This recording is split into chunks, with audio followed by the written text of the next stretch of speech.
The Yankees and the Cubs pulled off a trade which, bear with me for a second, may help both teams.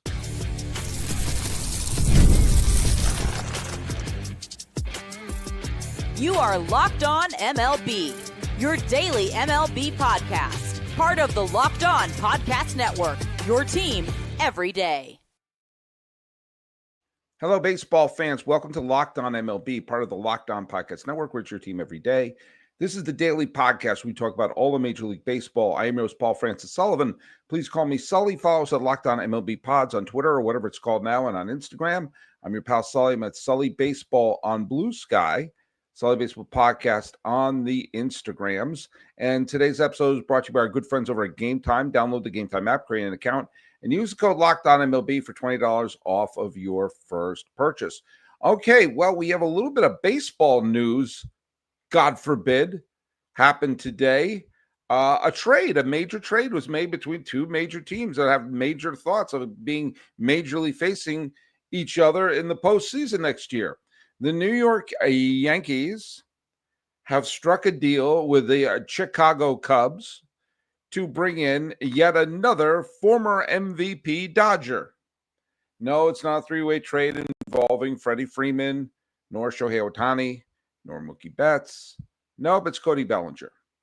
And this move was not exactly a shocker of a move because this has been rumored pretty much since Clay Bellinger was with the Yankees and Cody Bellinger was yet a child. But this is, I think it's a smart move. And let's just break through the particulars.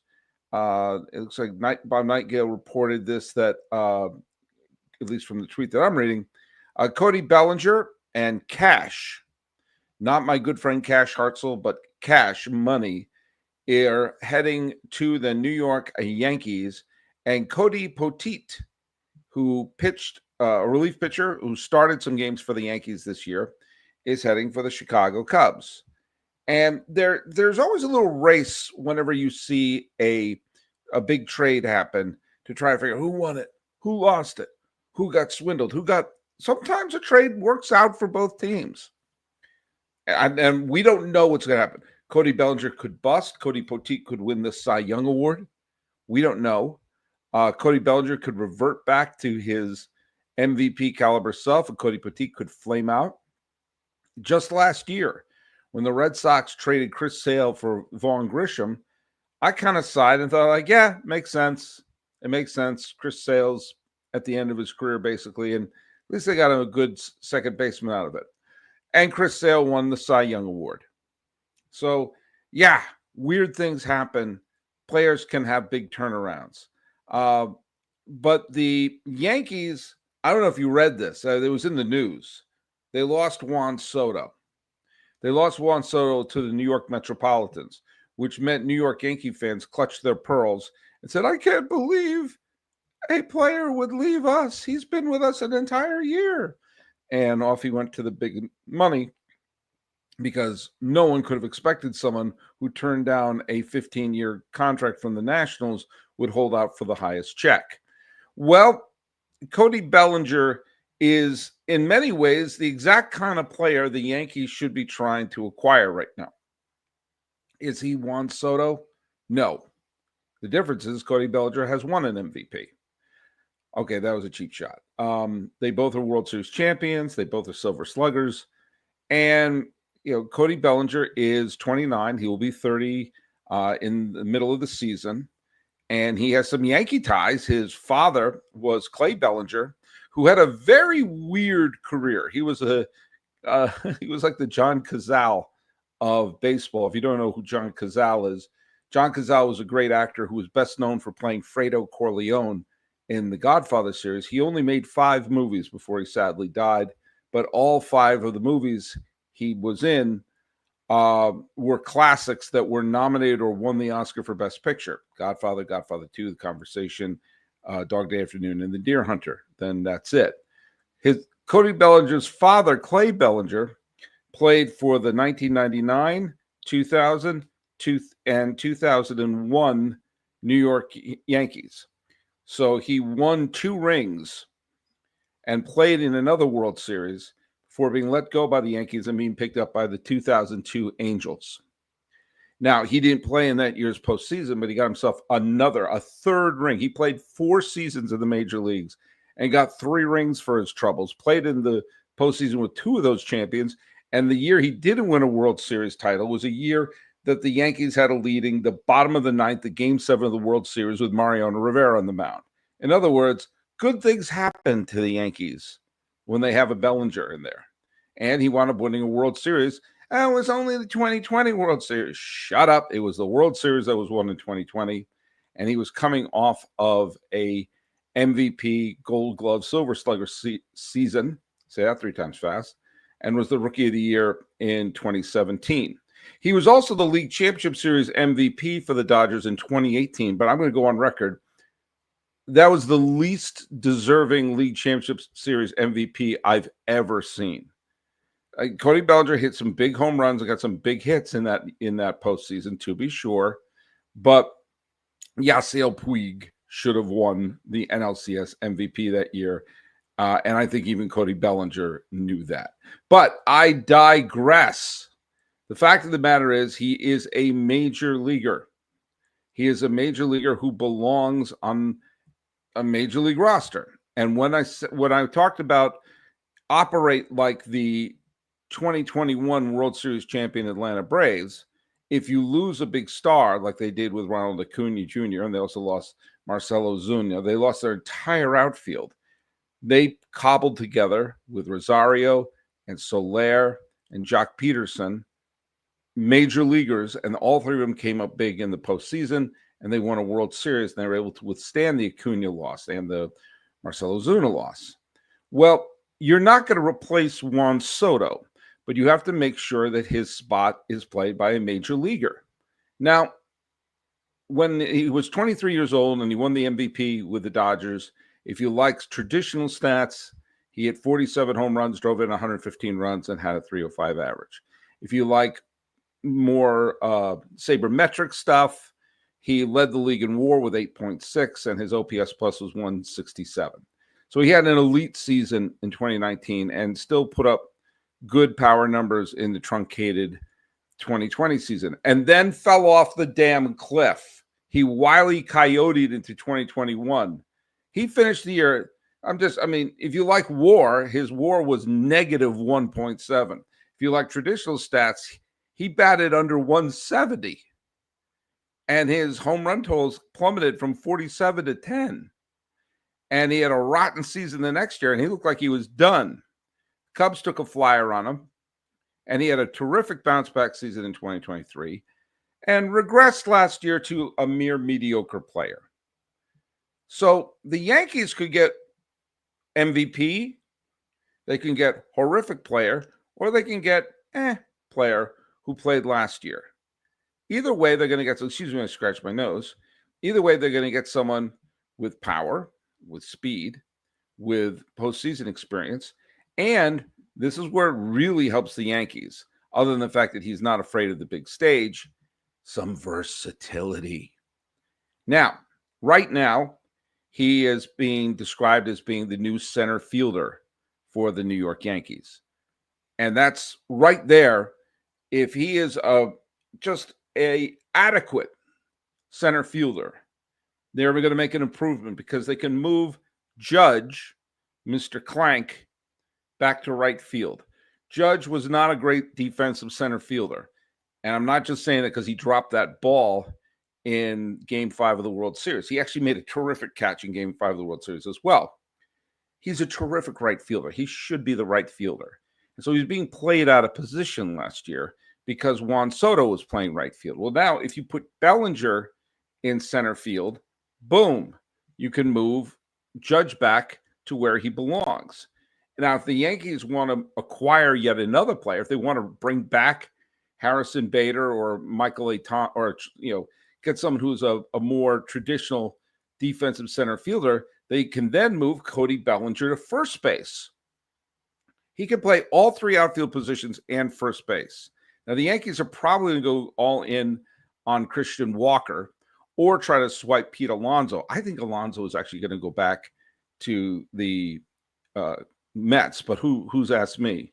Or if they want to take a chance on a veteran like Paul Goldschmidt or Carlos Santana or Justin Turner or a Donovan Solano or someone like that, then they can do that because Bellinger gives them some versatility. Are they getting Juan Soto? No, they weren't going to get him back. But what they need to do is start putting that money that they were going to allocate to Juan Soto and put it around the table. And they brought in Max Fried, who, again, a wonderful pitcher, what they need to do. And now they're going to have a good bat in their lineup. Is it a Soto? No, but it is a good bat. And it will mean that center field's position isn't going to be a detriment to the team. I think this is a smart move for the Yankees. I really do. And it didn't cost them anyone who's going to be a big part of the 2025 season. So, and it didn't cost them a huge prospect either. Essentially, it cost them money. In a way, this was like a free agent signing. But because of that, it also shows that this was a pretty good deal for the Chicago Cubs as well. And not just because of this trade, because trades like this are not done in a vacuum.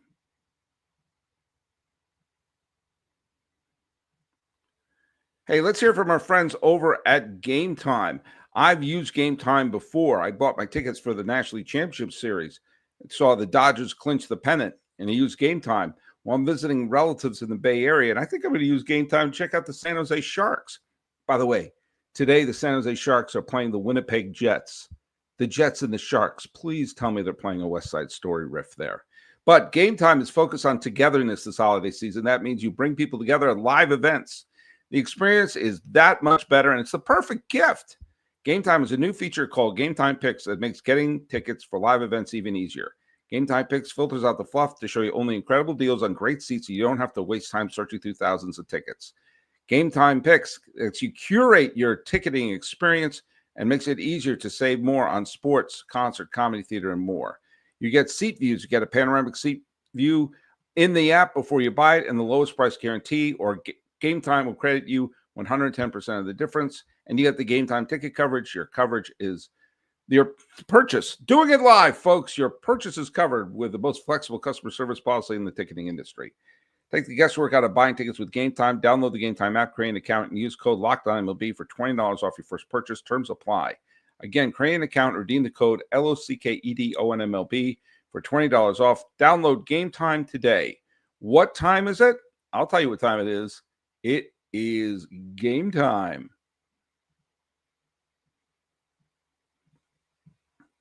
By the way, I see there are people up there already in the live feed right now. Adam Scott Bristol has been a everyday Sully for a long time. Though it may stink for the Yankees, but history might rank this with the lopside. I think that's what to say lopside trade with Cubs. Chapman rental for Gleyber Torres. Well, there, yeah, he meant to say lopsided. Fried plus Bellinger may not be Soto, but now Judge can move to right field. Yes, that's what I point out there, Sam. Now, this is going to work out well for the Cubs, too. First of all, let's just Cody Poteet, all right? He made 4 starts for the Yankees this year, and he made another relief pitcher appearance. I don't really remember him, but he pitched pretty. Look at his lines; he pitched pretty well. I don't really care about win-loss record, but he went 3-0. His ERA was 2.22. He let up. He pitched 24 1/3 innings, and his WAR was almost 1 in 5 appearances. And one of the big needs that the Chicago Cubs have right now is to build up their bullpen.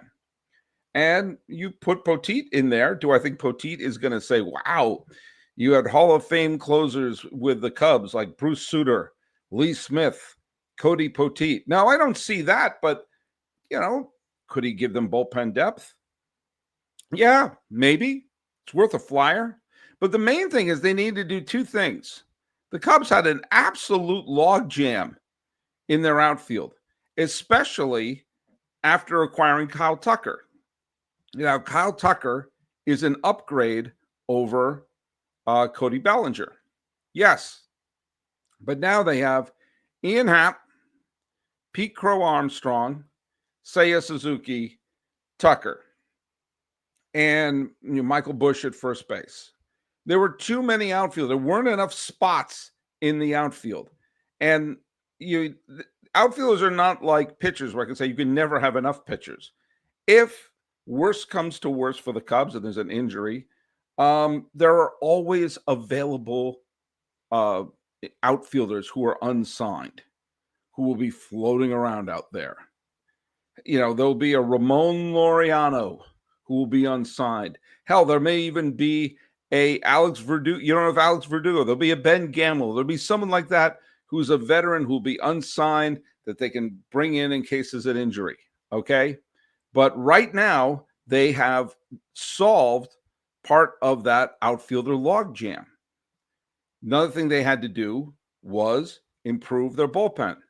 Poteet, again, gives them a little bit of depth. But now they've also freed up money. That was the main part of this deal. Yes, they sent 5 million tomatoes over to the Bronx to help offset it, but they were going to be essentially being relieved about roughly $20 million off of their payroll for the next couple of years. So not that the Cubs are poor. No team is poor. But the Cubs can now be in the hunt for a couple of big free agents. And I think one big free agent who's still floating out there unsigned is Alex Bregman. Now, the Astros have acquired, the Astros made their big trade, and, they don't have to worry about their third base hole. The Red Sox are kicking the tires on him. I think this may eliminate the Yankees from kicking the tire on him. And by the way, our Roberto Blanco pointed out something right that Kevin Alcantara and Owen Cassidy are also ready to get some major league playing time sometime in the outfield. Yeah, so my point was if they needed a veteran, they can sign one, and they have good players coming up through their farm, so they can give some at-bats there. So, but by freeing up this money and getting a live arm in their bullpen, this, I think, puts them front and center in the Alex Bregman sweepstakes right now. Now, Sam Kim asked an interesting question. The Cubs are notoriously cheap for a big market team. Is it purely an ownership issue? Of course it is. Yeah, they don't want, billionaires don't like to spend money. But I also get the sense that Cub fans are getting a little restless. They've been to the postseason. Obviously, they won that great run in the 2010s, but save for their cameo in the playoffs in 2020 in front of nobody, the nanosecond the Cubs stubbed their toe in 2021, they put 2 sticks of dynamite on the team and they blew it up. Now, they have contended recently, but have fallen short. But you don't go in and bring in Craig Counsell to be the manager of this team to rebuild. They have a couple of decent position players and decent players in their team that adding a star here or there, and the Cubs can win a very winnable National League Central. And they've got a really angry fan base who doesn't want to see yet another year of the Brewers or the Cardinals winning the damn division. Now, as I said before, because it's a winnable division, the Brewers, the Reds, and the Pirates should be going all in, especially because it looks like the Cardinals are starting a rebuilding process. But now, by having Bregman be a potential Cub, and I think that makes the most sense of any of the players that are out there right now, the Cubs could really be going for it. So, look, we will all know, when the dust settles, we'll know how this trade turned out. But you can make a justification on both sides for this. The Yankees got a major league hitter in their lineup. The Cubs were able to clear up space, clear up some spending money, and make their outfield picture a little bit brighter. So I'm all for it. I think it's a good, smart move. Well, when we come back, I want to point out that we're going to take a look back at this is the anniversary of what I think is one of the single most underrated scandals in the history of Major League Baseball. And friends, I am not joking.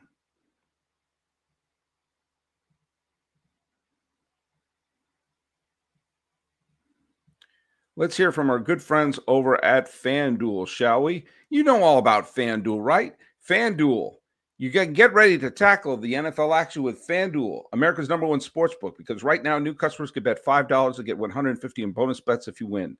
FanDuel Sportsbook app gives you everything you need to place live bets on the NFL all in one place. So if you get a hunch in the middle of the game, you can check out live stats, view live play-by-play, and so much more on the same page where you place your bets. Just visit FanDuel.com to join today. You'll get started with $150 in bonus bets if you win your first $5 bet. That's FanDuel.com. Never waste a hunch and make every moment more with FanDuel, America's sportsbook partner for the National Football League. Hey, let's hear from our good friends over at SelectQuote. The World Series, the Super Bowl, the Olympics, the world's top athletes get to play in these top-level sporting events thanks to one thing, teamwork. And teamwork can also protect your financial legacy and your family's future. SelectQuote's licensed insurance agents are the perfect teammates when shopping for customized, affordable life insurance, and they can find you the right policy to keep your financial legacy safely in your family's end zone. SelectQuote is America's leading insurance broker with nearly 40 years of experience, helping over 2 million customers find over $700 billion in coverage since 1985. Other life insurance brokers offer impersonal, one-size-fits-all policies that may cost you more and offer you less, while SelectQuote's and licensed insurance agents work for you to tailor a life insurance policy for your individual need in as little as 15 minutes. You invest so much time to take care of yourself and be the healthiest, best version of you. SelectQuote's exclusive policies can reward that effort. If you're in good health, they work with carriers that could get you same-day coverage for up to $5 million, no medical exam required. And these policies are more affordable than you think. You get coverage for up to $1 million for as little as $20 a month. Head to SelectQuote.com, and a licensed insurance agent will call you right away with the right insurance policy for your life and your budget. SelectQuote, they shop, you save. Get the right life insurance for you for less at SelectQuote.com/lockedon. Go to SelectQuote.com/lockedon to get started. That's SelectQuote.com/lockedon.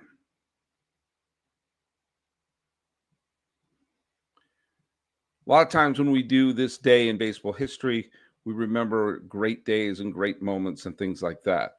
And today was the day where a strange event happened here. I'm recording this from Pasadena. The Pasadena City Board offered the Dodgers a chance to play their games in the Rose Bowl. They chose to play their games in the LA Coliseum instead of playing in the Wrigley Field, which led directly to the building of Dodger Stadium. But on this day in 1953, an interesting behind-the-scenes deal took place. And with this began one of the great collusions in baseball history. The New York Yankees sold their stadium and their properties in Kansas City, which was their top minor league team, in a deal with the Johnson Corporation, and the Johnson Corporation immediately leased the property back to the New York Yankees. Now, it behooved the Johnson Corporation to have the Yankees turnstiles going and having great success for the New York Yankees because they owned Yankee Stadium and were merely leasing it to the Yankees. And so to have that stadium sold out, profitable, playing deep in October was a terrific, necessity for the Arnold Corporation. The Arnold Corporation had another financial holding in Kansas City. Do you know what it was? The A's. The A's were playing in Kansas City after they were bought by the Johnson Corporation from Connie Mack's family, and they moved them from Philadelphia to KC, putting KC on the map as a major league franchise. Now, Kansas City used to be the top minor league team for the Yankees. And do you know what happened? They acted like nothing changed And with it, and it was so obvious that everyone saw it happening, the Yankees and the A's had basically an unwritten agreement that if the Yankees had any aging players who were broken down, they would trade them to the A's. The A's would then trade back good young players, like they were their AAA team, like they were a quadruple A team. And anytime the Yankees had a Bob Cerv or a Hank Bauer or a Billy Martin who were starting to break down, they would send them back into KC. KC would send young players back to the Yankees. And when those young players started to play badly, they would trade them back to Kansas City and trade for more young players. All the trades worked in the Yankees' favor because it behooved the Johnson Corporation to have Yankee Stadium filled. And they made more money doing that than they did with the lowly A's, who stunk, but would occasionally develop a World Series MVP like a Ralph Terry. Or they would send Roger Maris packing to the Yankees. Or bring back Cerv when he was doing poorly, send him back to the Yankees when he was ready. And when you talk about the Yankees' 27 championships, and all you have to do is say hello to a Yankee fan, they'll tell you. Take a look at how many of them were won during the stretch where you won the pennant in 55, World Series in 56, pennant in 57, World Series championship in 58, pennant in 60, championship in 61, 62, pennant, 9 pennants and 5 titles were won during this time. And by a remarkable coincidence, it ended when Charlie Finley took over the A's. When suddenly the A's were no longer a minor league team for the Yankees, but they could keep some of their players. If that didn't happen, then the players that the A's developed through the 60s, including Reggie Jackson and Catfish Hunter, who eventually would go to the Yankees anyway for free agency, Sal Bando, Vida Blue, Raleigh Fingers, Joe Rudy, all of those players would just be heading to the Yankees. The Yankee dynasty ended when they no longer had the pipeline from Kansas City. It wasn't the only reason why they won, but they stopped getting young players from Kansas City basically for free. And the veterans like Yogi Berra, Whitey Ford, Mickey Mantle, Elston Howard, when all of them started to Whitey Ford, Bobby Richardson, Tony Kubek, when they all started breaking down, there wasn't a flush influx of young players from Kansas City. This was a 6 or 7 year stretch where the Yankees basically used a major league team in a form of collusion to pad their resume. And that's never gotten the crap it deserves. Everyone knew it was happening. I remember my mom telling me that when I was 8 or 9. I was like, oh, yeah, the Yankees minor league team used to be in Kansas City, and then they just treated the A's like a minor league team. When you actually read about why, that's collusion. They stocked the Yankees roster, not just with stars, but utility players and relievers who kept the team going through the second half of the 1950s. There were wonderful teams in Cleveland, Chicago, and Detroit who had a miserable time leapfrogging the Yankees. The White Sox did manage to win a pennant in 59, and the Cleveland won a pennant in 54. But those are the Indians the Cleveland is still waiting for a title. And the White Sox have only won one since the Black Sox scandal. They probably would have won 1, 2, or 3 more. Maybe Detroit would have won 1 or 2 more if they knew the Yankees weren't always given an unfair advantage. It's one of those things that when you actually peel back the curtain, they won because there's a Yankee pride, Yankee way, Yankee this, Yankee that, and collusion with the A's. Because it behooved the owner of the A's to have Yankee Stadium be profitable. That's not opinion. That is a fact. All right. Well, hey, still waiting for Teoscar Hernandez. Still waiting for some other moves. So we're going to see what happens. But follow us at Locked On MLB Pods on Twitter or whatever it's called now, and on Instagram. I'm your pal Sully. I'm at Sully Baseball on Blue Sky, Sully Baseball Podcast on Instagram. Talking about the Cody Bellinger move and realizing it was a lot more fair than some of the moves they used to make with the Kansas City A's. This has been Locked On MLB. I'm your host, Paul Francis Sullivan. Please call me Sully.